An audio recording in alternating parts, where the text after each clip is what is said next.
கோயம்புத்தூர் கொங்குநாடு கலை அறிவியல் கல்லூரியின் முது அறிவியல், விலங்கியல் மற்றும் ஆய்வுத்துறை, வனவிலங்கு உயிரியல் துறை ஆகியன கொல்கத்தா இந்திய விலங்கியல் ஆய்வகத்துடன் இணைந்து மேற்கு தொடர்ச்சி மலைகள் பல்லுயிர் பாதுகாப்பு மற்றும் சுற்றுச்சூழல் மேலாண்மை என்னும் 2 நாள் தேசிய கருத்தரங்கை நடத்தியது.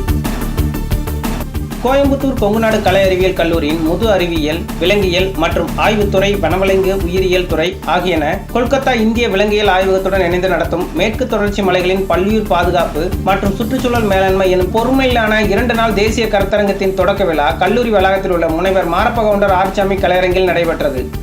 இக்கருத்தரங்கின் சிறப்பு விருந்தினராக சுற்றுச்சூழல், வனம் மற்றும் காலநிலை மாற்றத்திற்கான அமைச்சகத்தின் கோயம்புத்தூர் மாநில வன சேவைக்கான மத்திய அகாடமியின் தலைமை வன பாதுகாவலர் மற்றும் முதல்வர் வி. திருநாவுக்கரசு IFS பங்கேற்றார்.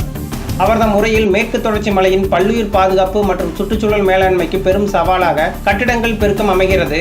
வனவிலங்கு செல்லும் வழித்தடங்களில் கட்டடங்களை கட்டுவதால் மனித விலங்கு மோதல் ஏற்படுவதுடன் விலங்குகளுக்கான உணவு, நீர் கிடைப்பது ஆகியவற்றில் சிக்கல் ஏற்படுகிறது என்றும், மேற்கு தொடர்ச்சி மலையை 160 வகையான அந்நிய களை செடிகள் ஆக்கிரமித்துள்ளன என்றும், அதனால் நம்முடைய மண் சார்ந்த தாவரங்கள் பெரும் அழிவுக்கு உள்ளாகின்றன என்றும் குறிப்பிட்டார்.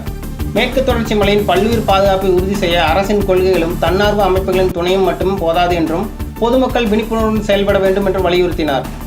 இக்கருத்தரங்கில் கல்லூரியின் செயலர் மற்றும் இயக்குநர் டாக்டர் CA வாசுகி தலைமையுரையாற்றினார். சென்னை பாம்பு பூங்கா அறக்கட்டளையின் நிர்வாக தலைவர் முனைவர் S. பால்ராஜ் IFS வாழ்த்துரை வழங்கினார். கேரள வன ஆராய்ச்சி நிறுவனத்தின் முன்னாள் இயக்குநர் முனைவர் PS ஈசா, மத்திய பிரதேச மாநில முன்னாள் தலைமை வன பாதுகாவலர் முனைவர் திலீப் குமார் IFS கருத்தரங்க நோக்க உரையாற்றினர். முன்னதாக கல்லூரியின் முதல்வர் முனைவர் வே. சங்கீதா வரவேற்புரையாற்றினார். கருத்தரங்க ஒருங்கிணைப்பாளரும் விலங்கியல் துறையின் பேராசிரியருமான முனைவர் S. ராஜா கருத்தரங்கின் முக்கியத்துவத்தை எடுத்துரைத்தார்.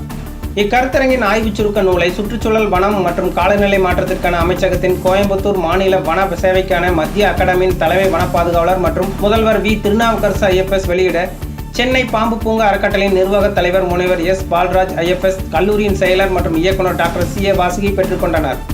மேலும் கொங்குநாடு கலை அறிவியல் கல்லூரிக்கும் சென்னை பாம்பு பூங்கா அறக்கட்டளைக்கும் இடையே புரிந்துணர்வு ஒப்பந்தம் கையெழுத்தானது. தொடக்க விழாவின் நிறைவில் விலங்கியல் துறை இணை பேராசிரியர் முனைவர் S. வினுகுமாரி நன்றியுரையாற்றினார். தொடக்க விழாவை தொடர்ந்து கருத்தரங்க அமர்வுகள், கண்காட்சி மற்றும் போட்டிகள் நடைபெற்றன. இதில் நாடு முழுவதும் உள்ள பல்கலைக்கழகங்கள், கல்லூரிகள், ஆய்வு நிறுவனங்கள், தன்னார்வ தொண்டு நிறுவனங்கள் ஆகியவற்றைச் சேர்ந்த பேராளர்கள் பலர் பங்கேற்றனர்.